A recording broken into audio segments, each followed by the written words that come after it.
जय राधा माधव कुंज बिहारी।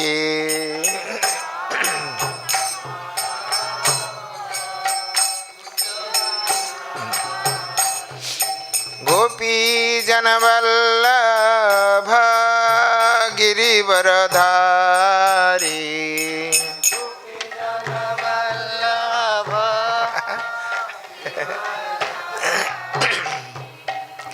गोपी जनवल्लभ गिरिवरधारी।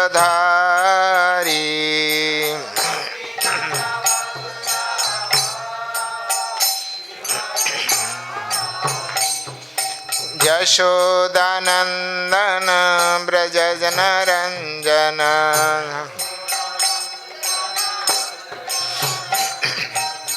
यशोदानंदन ब्रज जनरंजन। यशोदानंदन यमुना तीरा वनचारी।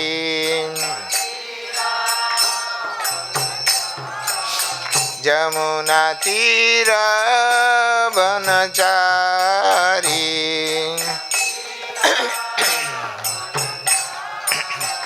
जय राधा माधव कुंज बिहारी।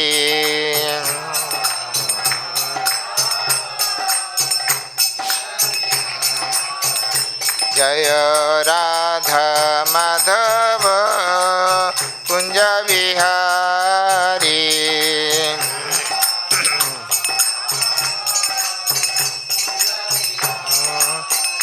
हरे कृष्ण कृष्ण कृष्ण हरे हरे। हरे राम राम राम हरे हरे। हरे कृष्ण कृष्ण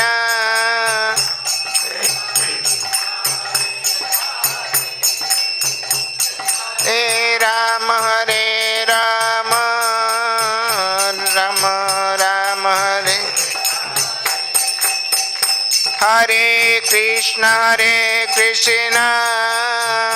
कृष्ण कृष्ण हरे हरे। हरे राम राम राम हरे हरे। हरे कृष्ण कृष्ण हरे हरे।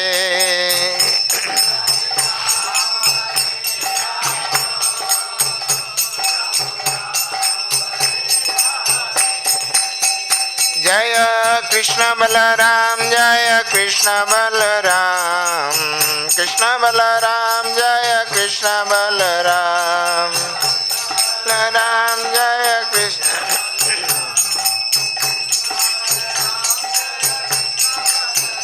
जय राधा श्याम सुंदर राधा श्याम सुंदर राधा श्याम सुंदर श्री राधे।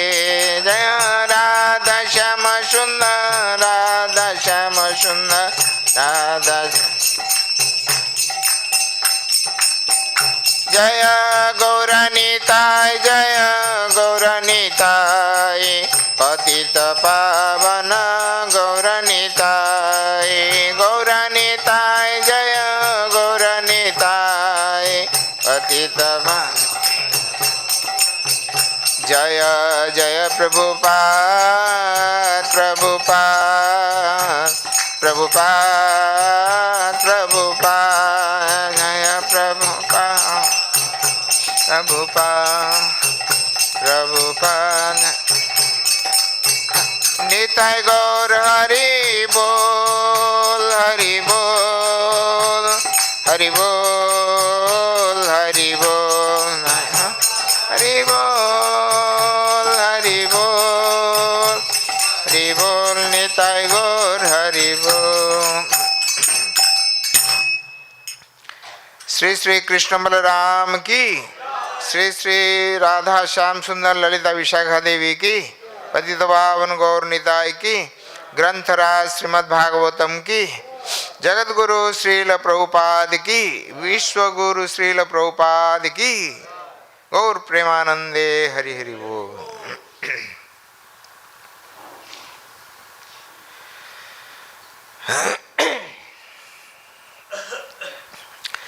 ओम नमो भगवते वासुदेवाय।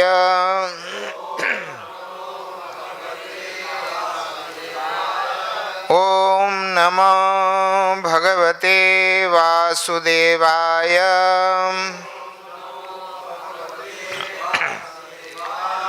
ओम नमो भगवते वासुदेवाय।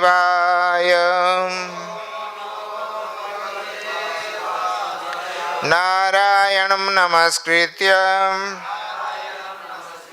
नरं चैव नरोत्तमं देवीं सरस्वतीं व्यासं ततो जयमुदीरयेत्। नष्टप्रायेषु अभद्रेषु नित्यं भागवत सेवया भगवती उत्तम श्लोके भक्तिर्भवति नैष्ठिकी। तो आज हम श्रीमद् भागवतम के नवम स्कंध के अष्टादश अध्याय राजा ययाति को यौवन की पुनः प्राप्ति शीर्षक श्लोक संख्या 44 पाठ करेंगे। उत्तमश्चिन्तितं कुर्यात् प्रोक्तकारी तु मध्यमः अधमो श्रद्धया कुर्यात् अकर्तोच्चरितं पितुः। उत्तमश्चिन्तितं कुर्यात्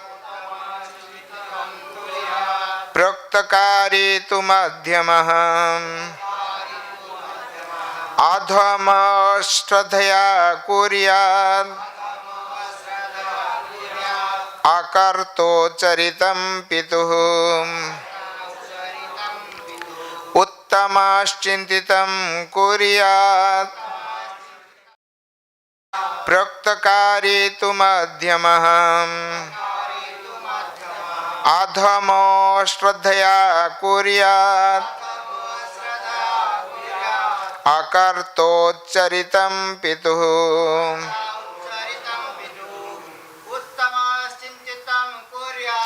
उत्तमश्चिन्तितं कुर्यात् प्रोक्तकारी तु मध्यमः अधमो श्रद्धया कुर्यात् अकर्तोच्चरितं पितुः। उत्तमश्चिन्तितं कुर्यात् प्रोक्तकारी तु मध्यमः अधमश्रद्धया कुर्यात् अकर्तोच्चरितं पितुः। उत्तमश्चिन्तितं कुर्यात् प्रोक्तकारी तु मध्यमः अधमश्रद्धया कुर्यात् अकर्तोच्चरितं पितुः। माताजी। उत्तमश्चिन्तितं कुर्यात् प्रोक्तकारी तु मध्यमः अधमो श्रद्धया कुर्यात् अकर्तोच्चरितं पितुः।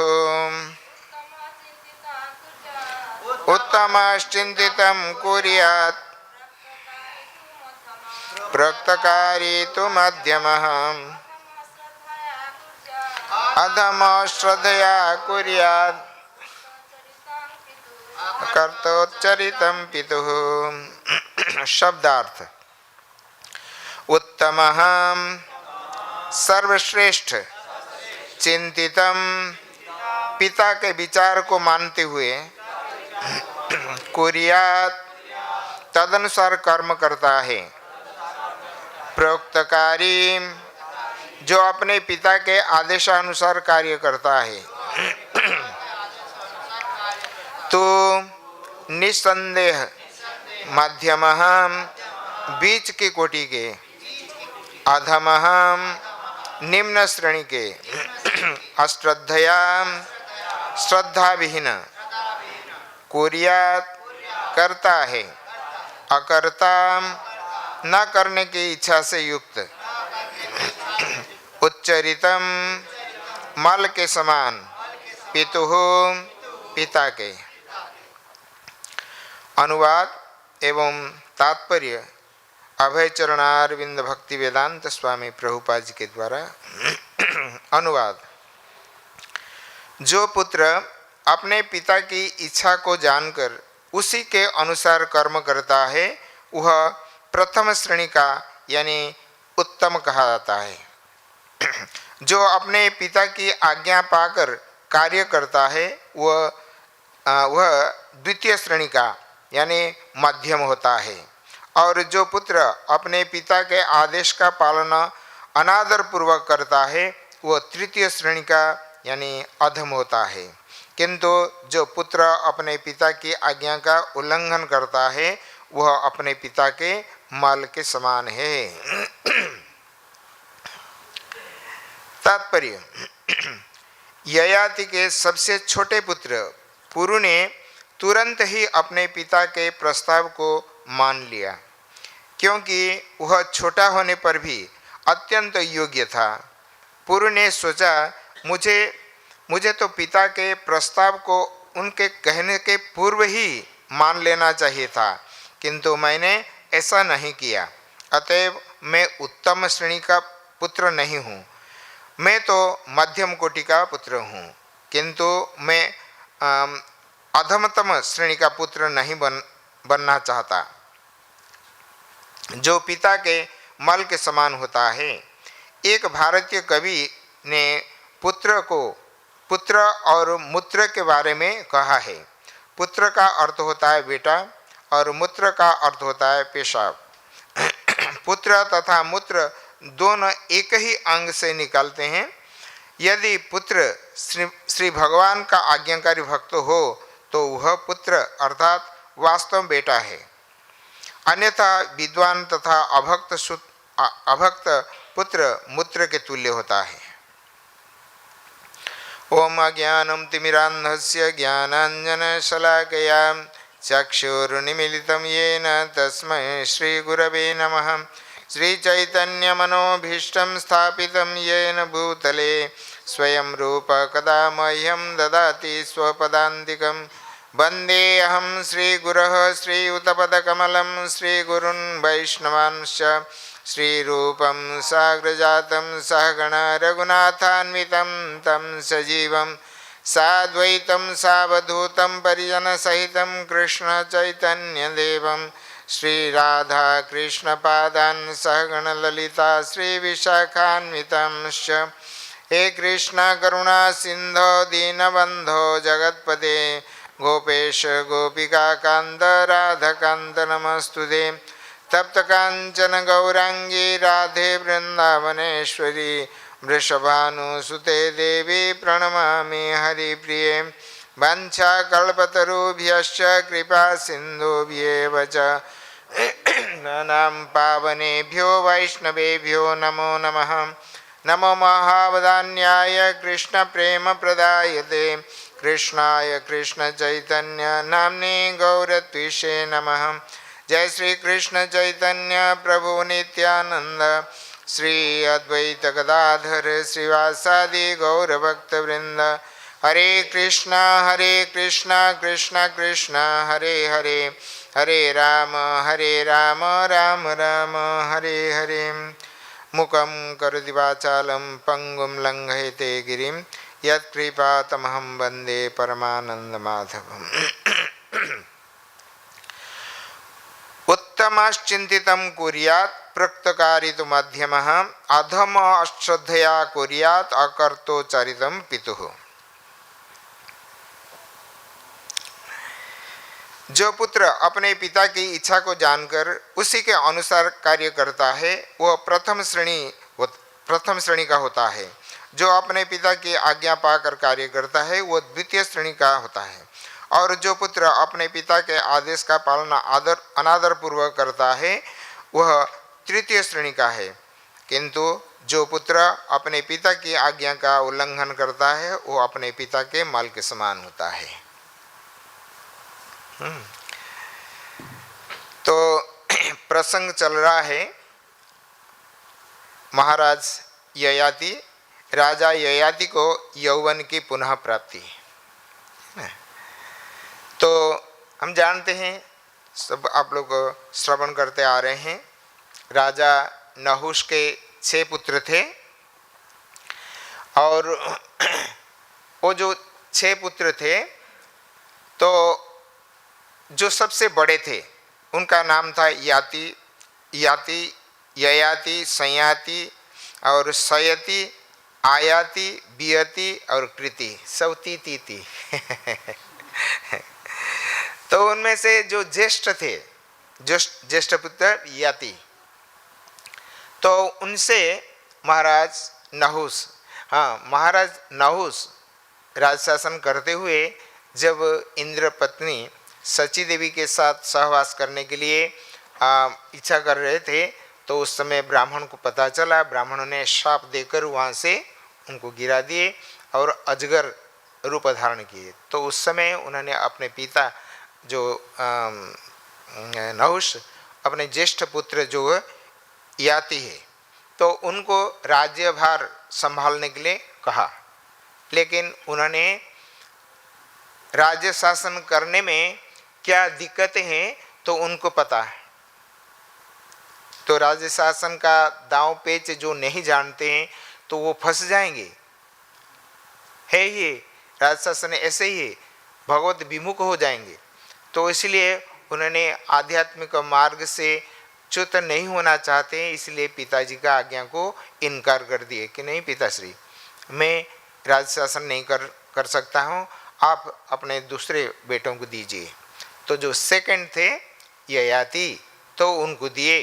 तो ययाति राज शासन करने के लिए राजी हो गए और उनको श्राप मिला था, उन्होंने अजगर हो गए। तो ययाति बड़े धार्मिक भी थे, प्रजापालक थे और विद्वान थे, सभी प्रकार गुणों से सुसंपन्न थे। अन्य जो 4 भाई हैं बड़े तो मना कर दिए। चारों भाइयों को अपने अधीन विभिन्न दिशाओं में, चारों दिशाओं में उनको राजा बनाकर उत्तम रूप से उन्होंने राज शासन किए।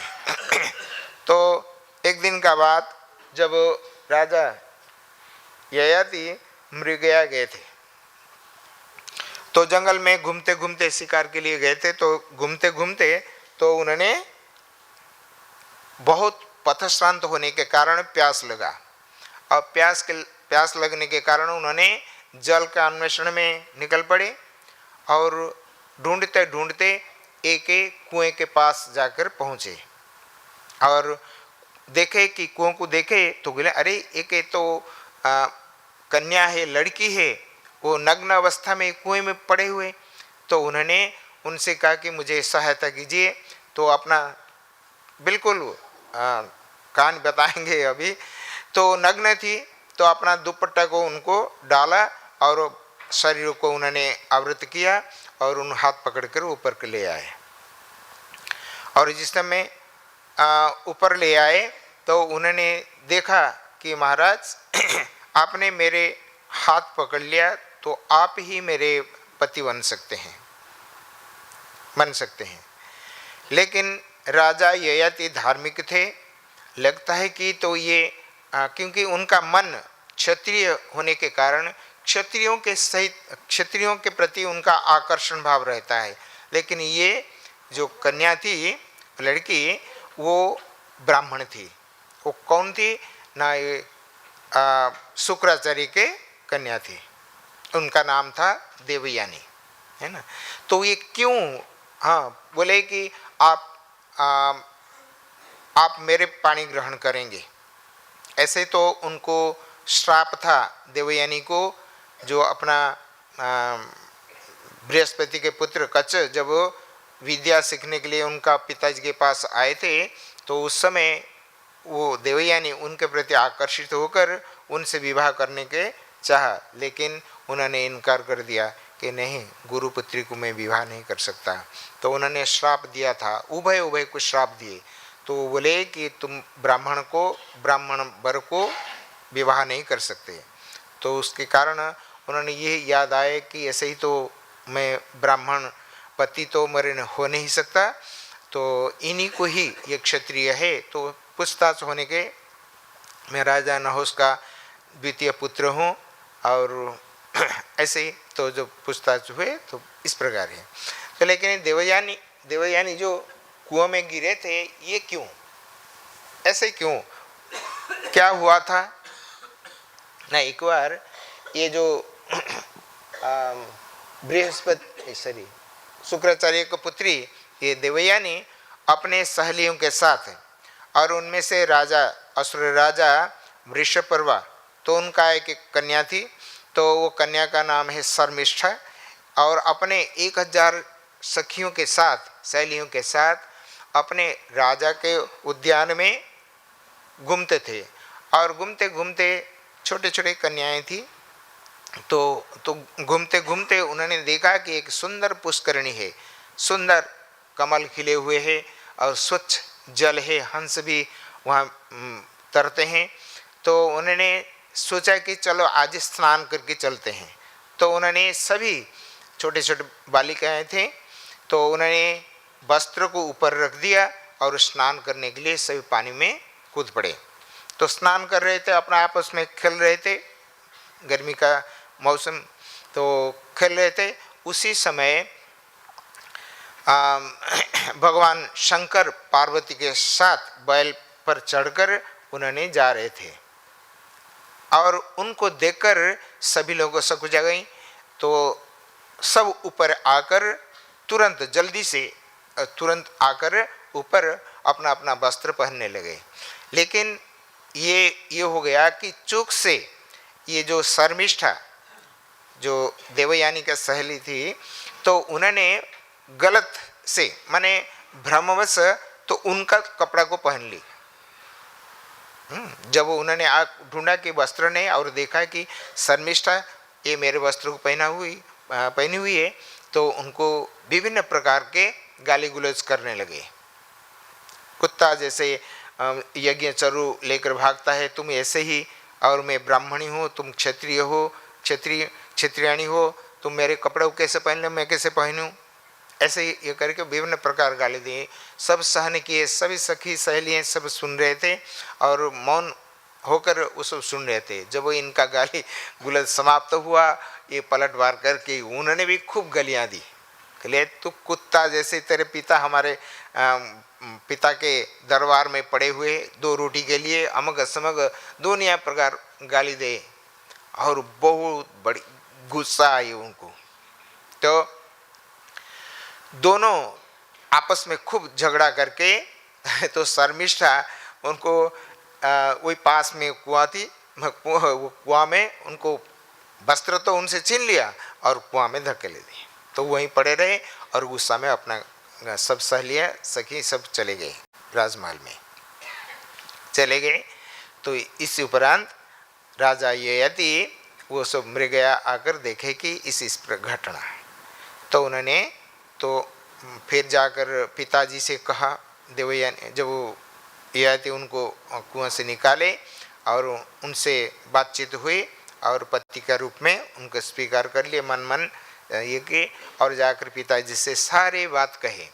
पिता शुक्राचार्य ने जब सुना पुत्री से इस प्रकार राजा के पुत्री शर्मिष्ठा ने उनको इतना गालियाँ दी और इस प्रकार धिक्कार वचन कहे, तो बोले ना, यहाँ भीख मांग कर जीविका निर्वाह करना अच्छा है, यहाँ इसी प्रकार राजा के दरबार में रहना अनुचित समझकर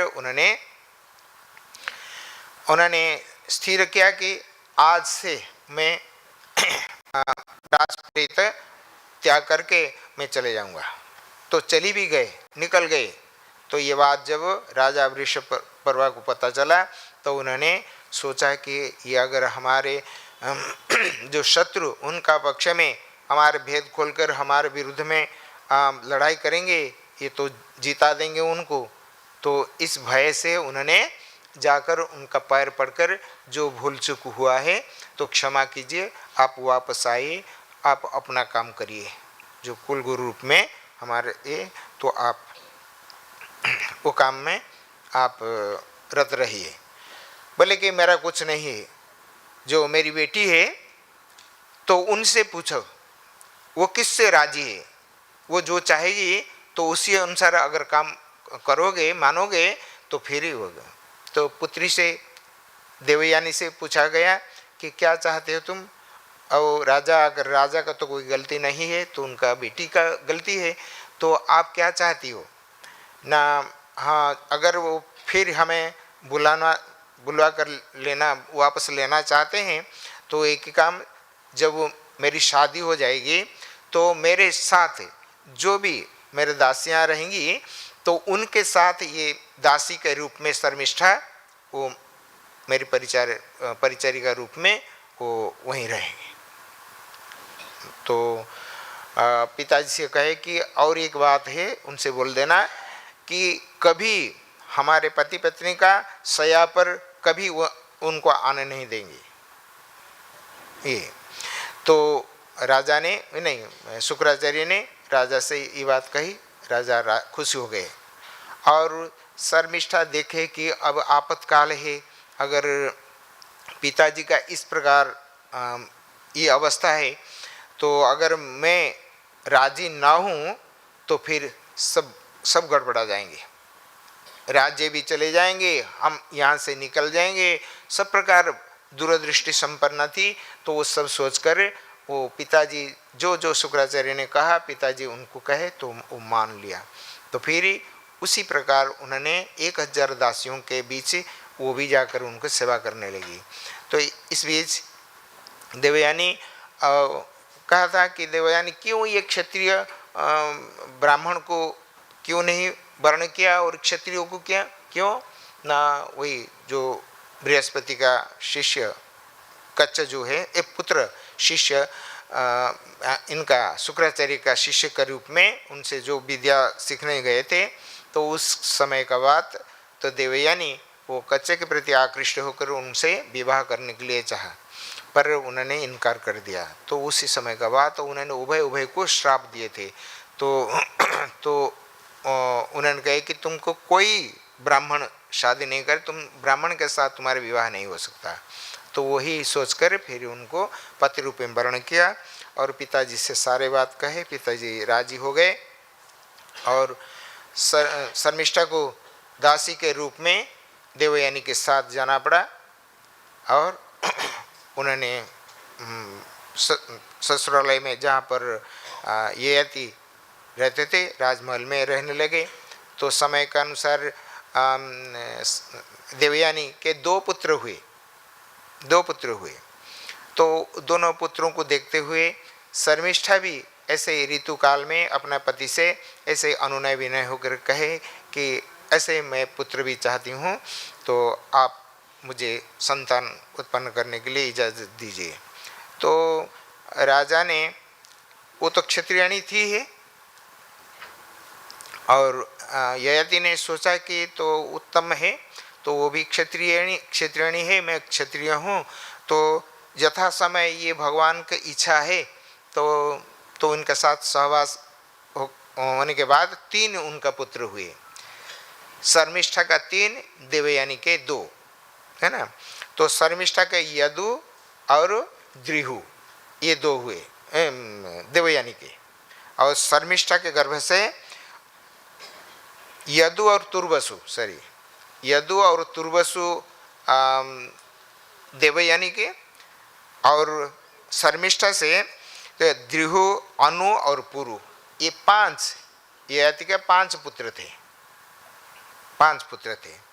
तो ऐसे ही तो जब पता चला देवयानी कि शर्मिष्ठा के मेरे पति से 3 पुत्र उत्पन्न हुए हैं, तो गुस्सा में पति से कलह करके झगड़ा करके हमारे पिता जब हमारे शादी हुई थी तो उस समय आपसे कहा था कि शर्मिष्ठा को हमारे सया पर आने न दें, तो आपने भूल गए। तो इस प्रकार उन्होंने बोले कि मैं अभी यहाँ छोड़कर मैं चली जाती हूँ अपना मायके। तो उन्होंने ऐसे चले गए और उनके पीछे पीछे उन्होंने प्रार्थना करते हुए उनका साथ जाकर ससुरालय में पहुँच गए और पिता के सामने देवयानी सारे विस्तार पूर्वक कहे। जो कहे, पिता खूब शुक्राचार्य खूब नाराज हो गए, बोले कि तुम इतना नालायक हो और मैं आपको इसी ये पर क्या युक्ति पर आपको मैं अपनी कन्या को विवाह दिया और बोला था, फिर आपने उस बात को नहीं माना। अभी तुमको ऐसे ही बुढ़ापा हो जाए। तो जब ब्राह्मण का वचन और तो ऐसे ही वृद्धावस्था को प्राप्त हो गए। तो फिर उन्होंने प्रार्थना की, देखिए पिताश्री, आप जो मुझे श्राप दिए बुढ़ापा के कारण, अभी हम आपके बेटी और मेरे और विषय भोग में अभी तक हम संतुष्ट नहीं है, तो हानि तो आपकी बेटी की भी होगी नहीं। तो शुक्राचार्य, ये बात सही है, मैंने होश में आकर ऐसे ही आपको श्राप दे दिया, पर सही बात दामाद जो बोल रहे हैं तो सही बोल रहे हैं।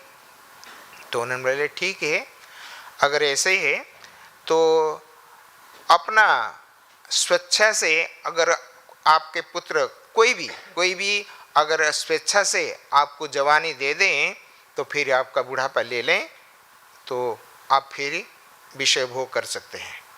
तो उन्होंने बोला ठीक है। तो देवयानी को लेकर अपना घर आए। घरे पहले बड़ा जो पुत्र है यदु को उन्होंने सबसे पहले पूछे कि बेटा देखो, इस प्रकार विषय भोग करते हुए हमारे मन में अभी तक तृप्ति नहीं हुई है, तो मुझे विषय भोग करना है, तो कृपया अगर तुम मेरे ये बुढ़ापा तुम्हारे नाना के श्राप से दिया हुआ ये बुढ़ापा को अगर ग्रहण करोगे तो तुम्हारा जवानी मुझे दोगे, तो मैं फिर विषय भोग करना चाहता हूँ। तो उन्होंने कह रहे नहीं, आज समय प्राप्त हुआ ये बुढ़ापा हम लेकर क्या करेंगे, हमारे समय हुआ नहीं है, हम भी आप जैसे विषय भोग करना चाहते हैं, हम भी इस प्रकार विषय भोग करना चाहते हैं, हमें नहीं चाहिए, आपका बुढ़ापा हमें नहीं चाहिए। इस प्रकार द्वितीय तृतीय चतुर्थ ये चारों को पूछ लिया। सभी बड़े भाई के समान सभी पिता का बात को इनकार कर दिए। लेकिन जब वो यदु के पुरु के पास आए तो पुरु ने राजी हो गए। राजी होकर यही बात कहे कि कौन ऐसे पुत्र हो सकता है जो पिता को प्रसन्न करने के लिए वो हिचकिचाए और उनका आज्ञा का पालन न करे। तो ये तो शरीर हम आपका ही है, पिता माता के दिए हुए भौतिक शरीर आपका ही है। आप स्वयं पुत्र रूप में, पिता वै पुत्र रूपेण जायते, तो पुत्र के रूप में आपका इस शरीर हमें प्राप्त हुआ है, तो आपका ही आज्ञा पालन करना हमारा कर्तव्य है। आपको कहना न पड़े इससे पहले तो हम कर देना चाहिए था, लेकिन आपको कहना पड़ा, ये बड़े शर्म की बात है। तो इसीलिए मैं तो उत्तम नहीं हो सकता हूँ, मैं उत्तम पुत्र नहीं हो सकता हूँ, क्योंकि अगर आपका मन का बात को जानकर अगर पहले से मैं आपको जवानी दे देता और आपका बुढ़ापा ले लेता तो फिर मैं उत्तम हो सकता। लेकिन आप जब से पूछे तो मैंने राजी हो गया, फिर मैं उत्तम नहीं हो सकता हूँ, पर मैं अधम भी नहीं होना चाहता हूँ, लेकिन मैं मध्यम रहना चाहता हूँ।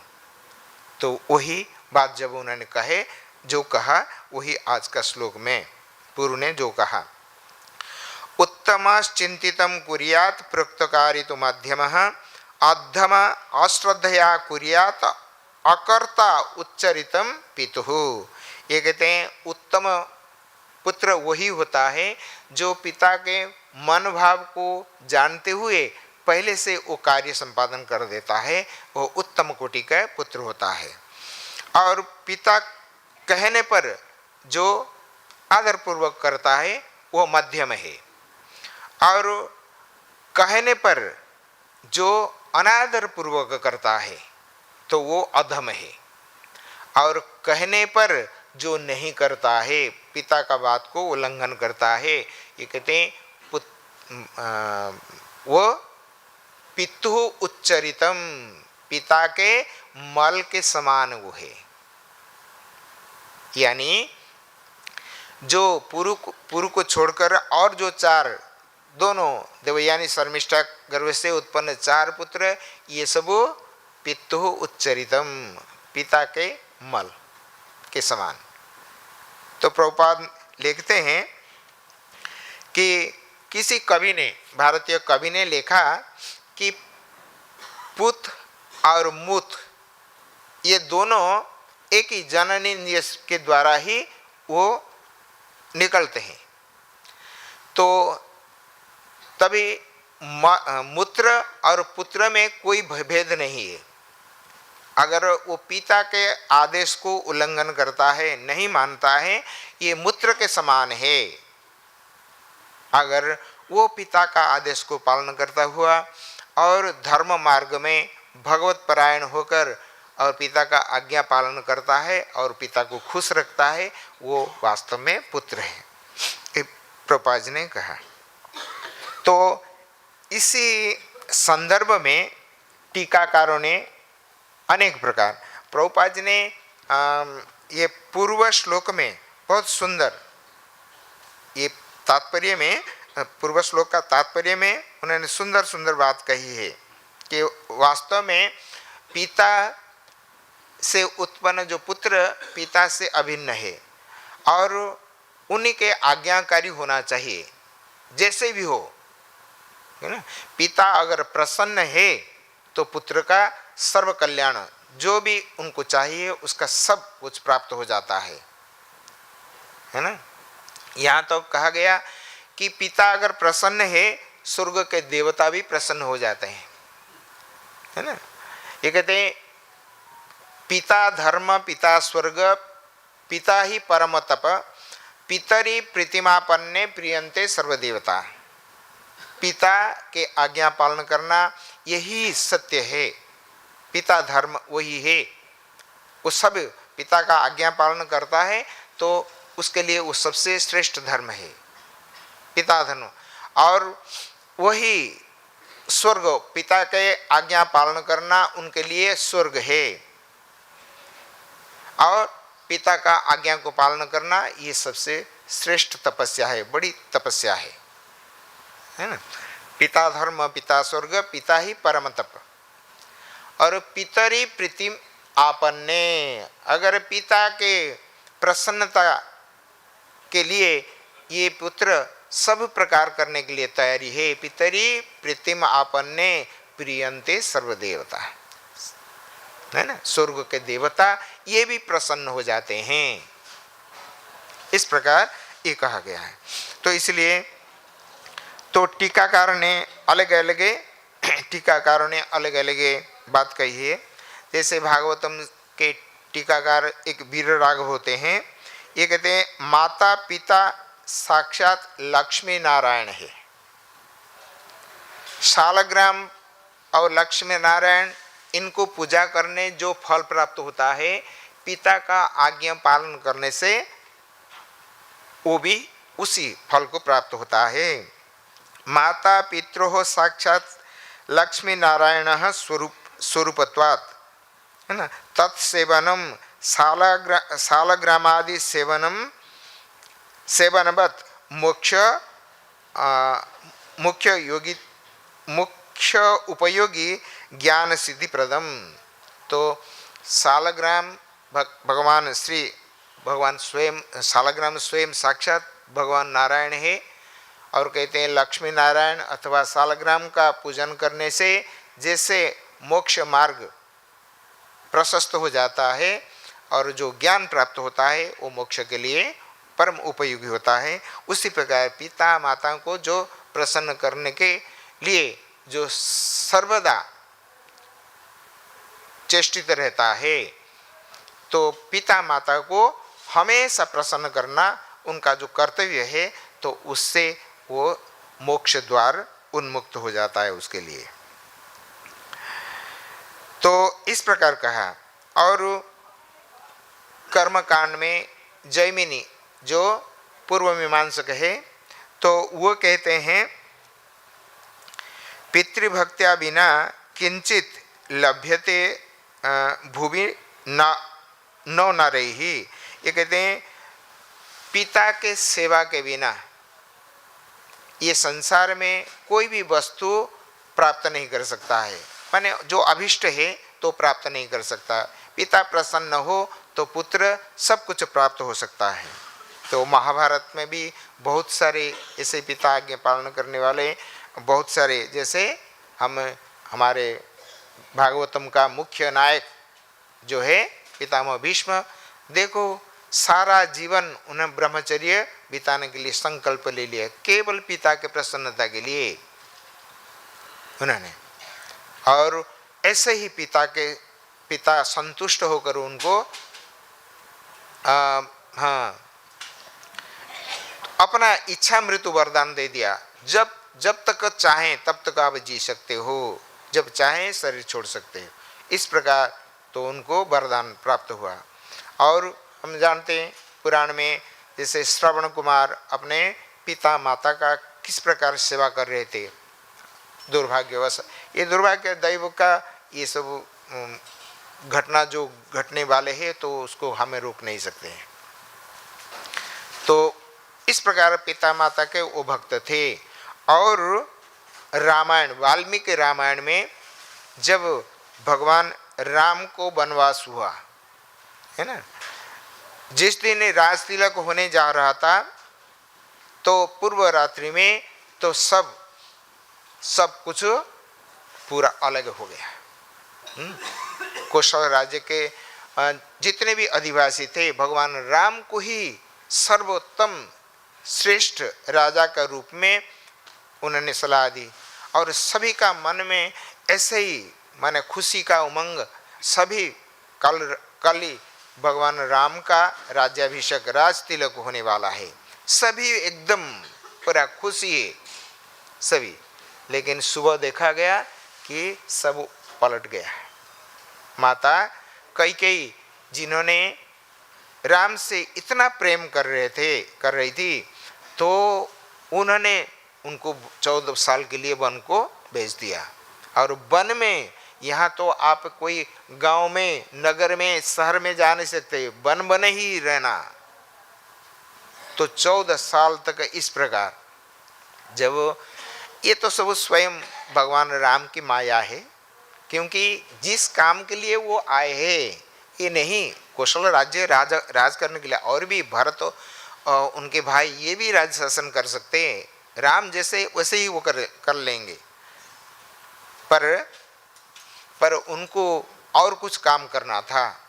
दंडकारण्य में मुनि ऋषियों जो यज्ञ कर रहे थे जगत कल्याण के लिए, तो असुरों ने बार बार वो यज्ञ में विघ्न डाला करते थे। तो इस प्रकार भगवान देखते हैं, यज्ञ पुरुष भगवान स्वयं राम है, स्वयं नारायण विष्णु है। तो उन्होंने देखा कि ये उत्तम समय है, तो उत्तम समय है, तो इस प्रकार उन्होंने ऐसे ही प्रेरित करके कैकेयी के मन में ये सब भगवान का योजना है, पूर्व प्री प्लान सब ये है। कैसे उनको वरदान महाराज दशरथ ने दिए 3 बार, तो उन्होंने 2 बार, तो उन्होंने इस प्रकार राज तिलक का दिन इस प्रकार सब पलट गया, तो ना। तो जब सभी राजभवन में, सभी कैकेयी उपभवन में है, महाराज अचेत सब पड़े हुए हैं, राम का विरह में कैसे वो जीवन धारण करेंगे, तो उनको बिल्कुल बेचैन है।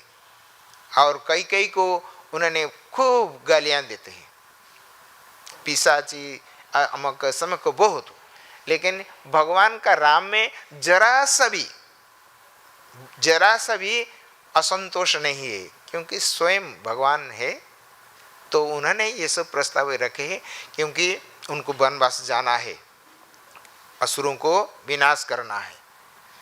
तो अगर यहीं राजमहल में पढ़े बढ़े तो मुझे विश्वामित्र के साथ जान नहीं दे रहे और जंगल में असुरों को विनाश करने के लिए मुझे पिता कैसे आदेश देंगे।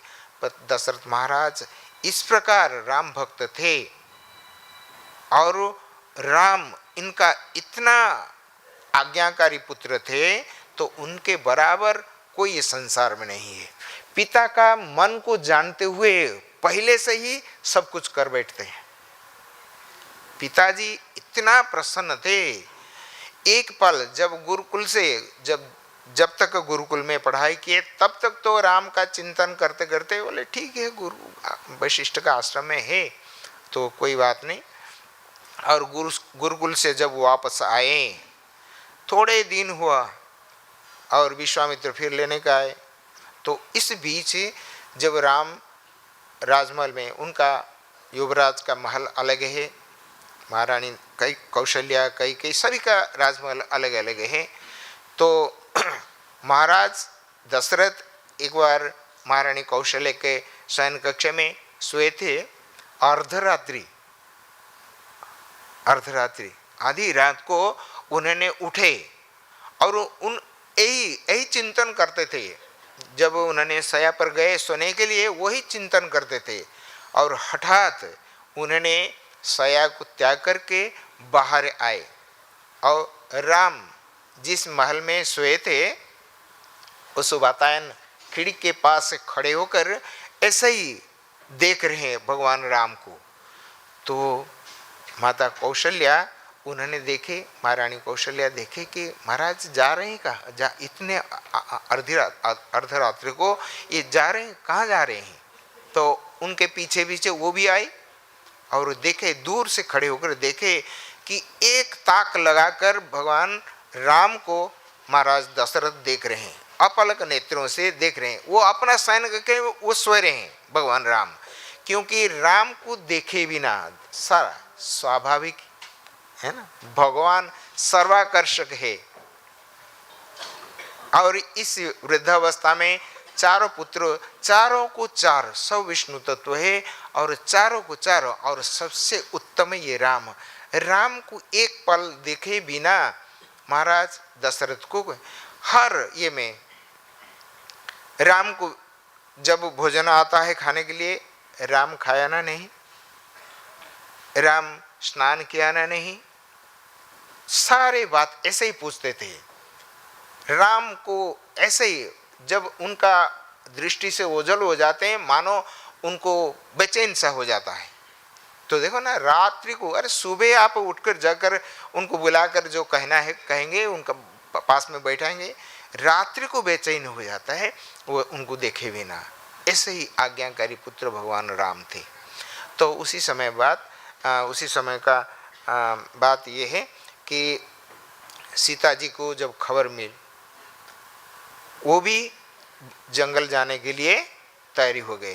पर सीता जी के मन में एक प्रश्न है, क्यों माता हमें, क्यों इतना प्रेम करने वाली माता कैकेयी हमें क्यों वन भेज रहे हैं, क्यों हमें क्यों जाएं।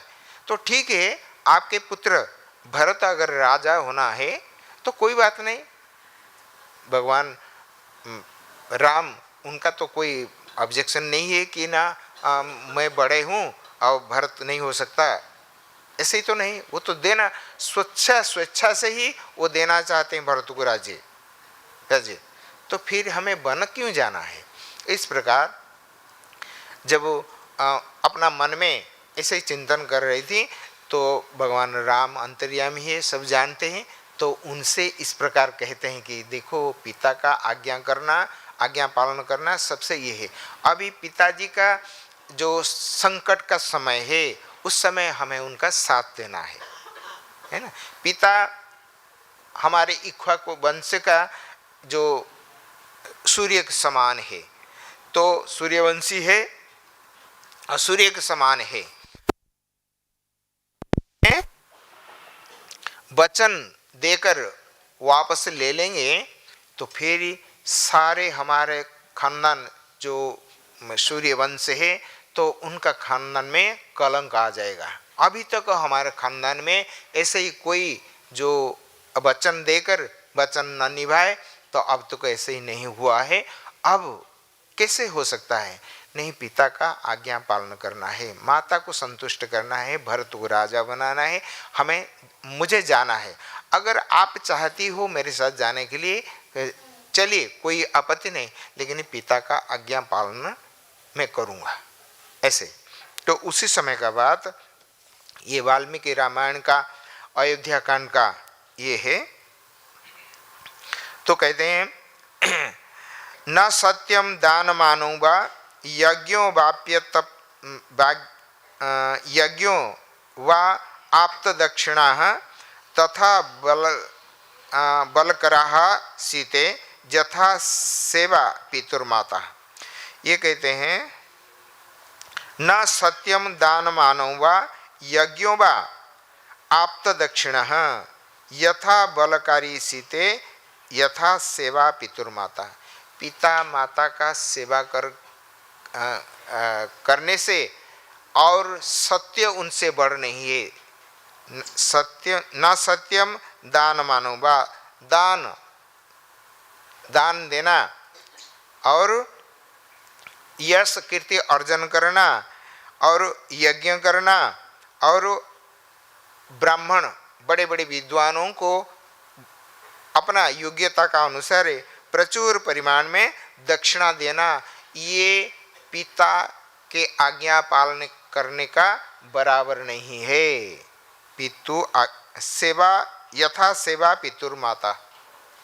पिता माता का सेवा करने से जो फल मिलता है उससे बढ़कर ना सत्य बोलना, दान देना, मान यश कमाना, यज्ञ करना और आप्त दक्षिणा आदि देना, ये उतना ये श्रेयस्कर नहीं है, श्रेष्ठ नहीं है जितना पिता माता का सेवा करने से, पिता माता को प्रसन्न कराने से जितना फल प्राप्त होता है उनसे ये श्रेष्ठ नहीं हो सकते।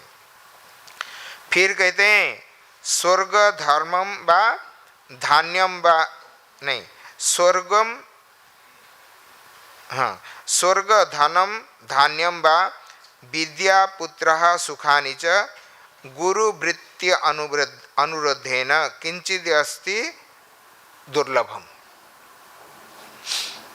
कहते हैं स्वर्ग प्राप्त करना, हम जानते हैं स्वर्ग प्राप्त करने के लिए कितना कष्ट उठाना पड़ता है, कितना यज्ञ करना पड़ता है और स्वर्ग प्राप्त करना इतना आसान नहीं है।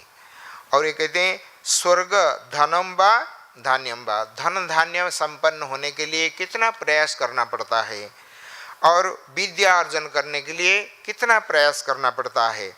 पुत्र संतान आदि न हो उसके लिए कितना चेष्टा पुत्रेष्टि यज्ञ आदि करना पड़ता है और सभी प्रकार सुख को प्राप्त करने के लिए कितना प्रयास करना पड़ता है।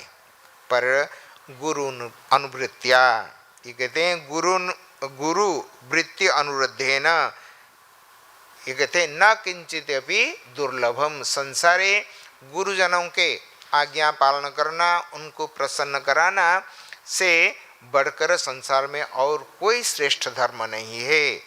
तो ये भगवान श्री राम सीता जी को कह रहे हैं। जब सीता जी इस प्रकार खिन्न बदना होकर उनसे कहा कि स्वामी ऐसे ही क्यों, अगर वो चाहते हैं, माता कैकेयी चाहती है तो आपसे तो बहुत प्रेम करती है वो, बोले ना अभी भी प्रेम करती है, तभी तो, क्योंकि स्वयं भगवान उनका बुद्धि में आरूढ़ होकर उनको इस प्रकार करवाए, क्योंकि उनको बन जाना है, क्योंकि धर्म का स्थापना करना है। जो मुनि ऋषियों के द्वारा यज्ञ को संपन्न करने में असुरों ने जो विघ्न डाल रहे हैं तो असुरों को विनाश करना, यदा यदा हि धर्मस्य, है ना, तो असुरों का परित्राणाय साधुना विनाशाय च दुष्कृता। तो तो ये दुष्कृतियों को विनाश करने के लिए उनको बन जाना है, इसीलिए उन्होंने आए। तो स्वयं को बस तो ये सब करना पड़ा है। और मर्यादा पुरुषोत्तम के रूप में आए, मर्यादा पालन करना सभी प्रकार। भगवान ऐसे ही नहीं, हम जाते हैं ना एक काम करने के लिए, मन से तो हम ये करते हैं, विचार करते हैं कि ये काम करूँगा वो काम करूँगा, जब जाते हैं काम में एक काम करते हैं दूसरा काम भूल जाते हैं। भगवान ऐसे ही नहीं, उन्होंने जब आते हैं अनेक अनेक कार्य एक साथ में, है ना, तो उन्होंने मर्यादा स्थापन करते हैं और उन्होंने संकल्प लेते हैं। सीता जी को कहते हैं कि देखो, जब दोनों में बातचीत होती है कि सीता जी को माता सुनैना ने कही कि देखो, पति से बढ़कर पर देवता कोई तुम्हारे लिए नहीं है, वही सर्वश्रेष्ठ देवता है। तो उन्होंने कहे कि आप क्यों रोज मुझे प्रणाम करती हो? ना, माता जी ने कहा है मुझे, आप मेरे लिए भगवान है। भगवान तो है, लेकिन अभी नर रूप में जब लीला कर रहे हैं तो पति पत्नी रूप में, तो ऐसे ही जगत को शिक्षा देने के लिए पत्नी पति को रोज प्रणाम करना है।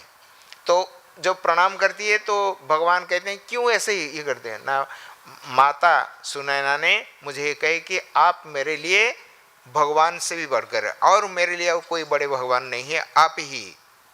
और उन्होंने मुस्कुराए और स्मित हास्य होकर के, मैं भी प्रतिज्ञा करता हूँ तुम्हारे साथ है, हमारे पिता का 3 पत्नियां हैं पर मैं एक पत्नी व्रत हूँ, मैं एक ही तुमसे ही शादी किया और मेरे दूसरे पत्नी, क्यों ना 1 से 2 हो तो अभी जैसे पिता का हालत है तो ऐसे ही पिता का आज्ञा पालन करना, हम कुल में कलंक न आने देंगे। तो इसीलिए अगर आप चाहती हो तो चलो, पर ये सब उनको उपदेश दिए थे भगवान राम सीता जी को, उस समय का बात ही है। तो कहते हैं पुत्राणाम ही परो धर्म पितुराज्ञा पालनम इत्यादि। तो और भी है,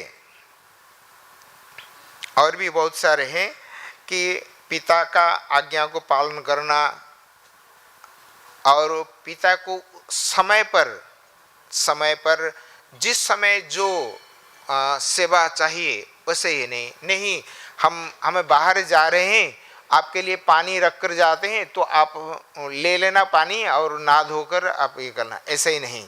समय स्नान का समय हो गया तो उसी समय आप व्यवस्था करके पिताजी का स्नान के लिए सारे इंतजाम कर देना चाहिए। तो इस प्रकार सब प्रकार भगवान वो स्वयं आदर्श प्रस्तुत कर रहे हैं, जगत को शिक्षा दे रहे हैं पिता माता का सेवा कैसे होती है और कैसे पिता माता प्रसन्न होने से स्वर्ग आदि धन धान्य का तो बात छोड़िए, स्वर्ग आदि ये भी जो दुर्लभ है वो अत्यंत आसानी से प्राप्त हो जाते हैं।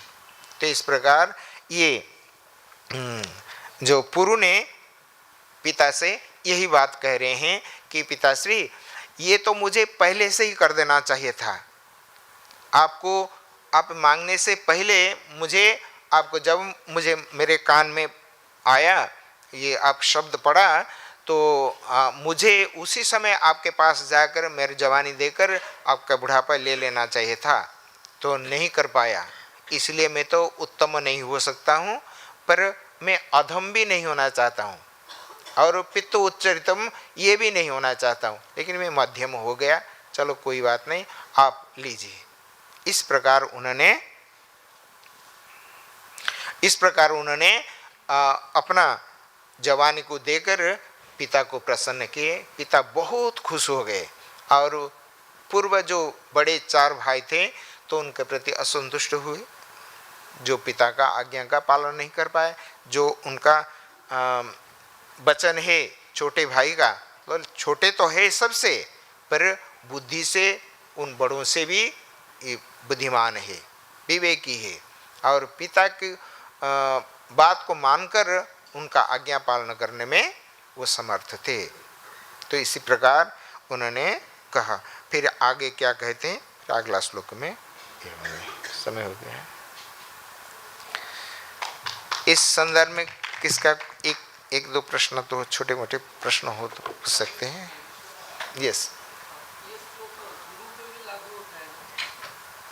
कौन सा श्लोक? आज नहीं, हाँ लागू होगा। गुरु जब वो अपने पिता का पुत्र थे तो गुरु जो भी है वो तो पिता का पुत्र होंगे, किसी पिता का अगर उस समय की है। लेकिन अभी पुत्र का धर्म का बारे में ये बता रहे हैं। तो पिता का, गुरु का ये भी हो सकता है। गुरु का जो क्या जो सेवा है तो वो अलग है। शिष्य के प्रति गुरु का जो सेवा है वो अलग है। उनका एकमात्र लक्ष्य है जो आश्रित जन जो शिष्य है उनको उन्हीं के जैसे बनाना है, योग्य बनाना है। यही उनका सतत प्रयास होना चाहिए। ये लेकिन इस श्लोक जो कहा गया उत्तम मध्यम ये है, तो उत्तम गुरु मध्यम। देखो आप अगर ये करेंगे, गुरु जो मान कहते हैं गुरु शब्द वो उत्तम मध्यम अधम नहीं होते हैं। गुरु एक ही है।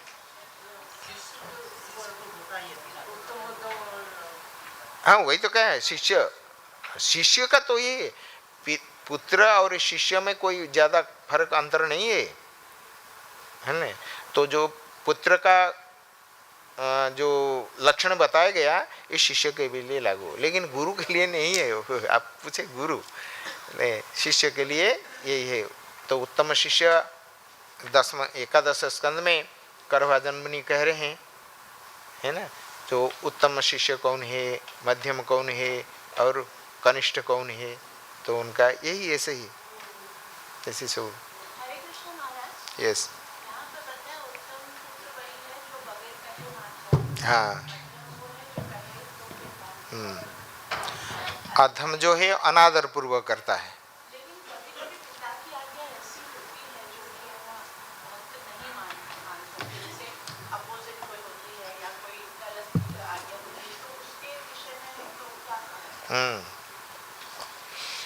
इसका विषय में श्रीमद् भागवतम में श्लोक है, गुरु न सस्यात् पिता न सस्यात् जननी न सस्यात्।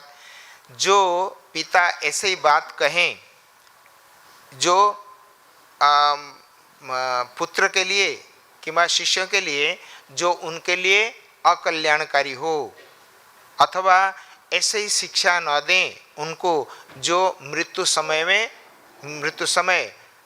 जो उनको ये याद न रहे, वो स्वरूप विस्मृत हो जाए, तो इस प्रकार जो शिक्षा नहीं देते हैं, ना ये पिता है, ना ये माता है, ना गुरु है, ना बांधव है, ना स्वजन है, तो समुपैत मृत्यु हो। उपस्थित मृत्यु मुख से कैसे उद्धार किया जाए, ये पिता का पहला गुरु है पिता माता, जो शिक्षा देते हैं। वही शिक्षा देंगे जो अपना आचरण में परिपालन करते हुए दूसरों को शिक्षा देंगे, पुत्र उसको मानेंगे। दशरथ महाराज का ऐसे ही है, कोई ऐसे ही अविवेकपूर्ण आचरण उनके ये नहीं था, इतना ये थे, मर्यादापूर्ण थे, तो राम इसलिए अनुप्राणित हुए। तो इस प्रकार जो आपका प्रश्न है कि ऐसे ही बात कहें जो अनुचित है, तो पिता तो कभी अनुचित बात कहना नहीं चाहिए। अगर कहते हैं अनुचित बात जो कि आदेश पालनकारी जो व्यक्ति है उनका अकल्याण हो, तो वो पिता नहीं हो सकता है, गुरु नहीं हो सकते।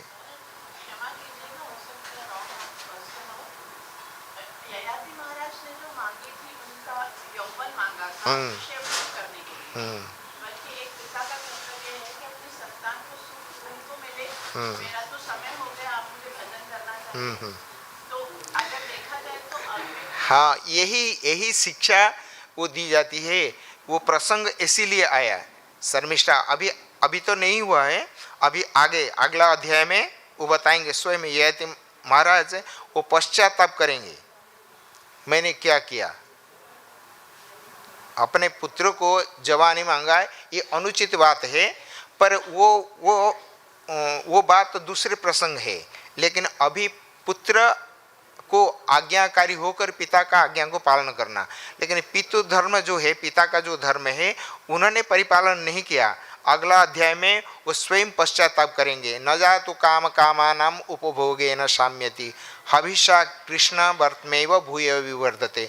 भोग करते करते करते करते बूढ़ापे आ गए, फिर भी उनको तृप्ति नहीं हुई, तो उन्होंने निर्णय लिया मैंने कितनी बड़ी गलती कर दी।